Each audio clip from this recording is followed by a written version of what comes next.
જૂનાગઢનું ભવનાથ મંદિર ફરી એકવાર વિવાદમાં આવ્યું છે। મહંતની ગાદીને લઈને સંતોએ ફરી અરજી કરી છે।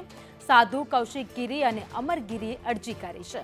મહંત બનવા માટે અરજી કરવામાં આવી છે તો હરિગિરી બાપુની સમયમર્યાદા હવે પૂર્ણ થાય છે ત્યારે ફરી એકવાર વિવાદ ભવનાથ મંદિરનો સામે આવ્યો છે। 31 જુલાઈએ મુદત પૂર્ણ થતાં જ બે અન્ય જે મહંત છે તેમણે અરજી કરી છે।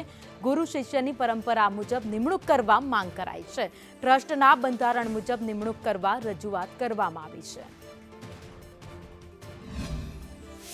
સંજોગોવશાત કંઈક પૈસાની લેતી દેતી હોય કે જે હોય, યુપીના ક્રિમિનલ એવા મહંત શ્રી હરિગિરી બાપુ, ગુરુ શ્રી દત્તાત્રેય મહારાજ એ મંદિરનો દાદાગીરી બળપૂર્વક અને કલેક્ટરને લેતી દેતી કરીને મહંતનો ઓર્ડર કઢાવી અને આ ભવનાથ મંદિરનો કબજો લઈ લીધો। અમે છેલ્લા શ્વાસ સુધી લડવા માટે અમે તૈયાર છીએ અને અમારી ગુરુ શિષ્ય પરંપરા મુજબ અમે અમારા ગુરુ માટે લડીએ છીએ, કોઈ પ્રોપર્ટી માટે લડતા નથી।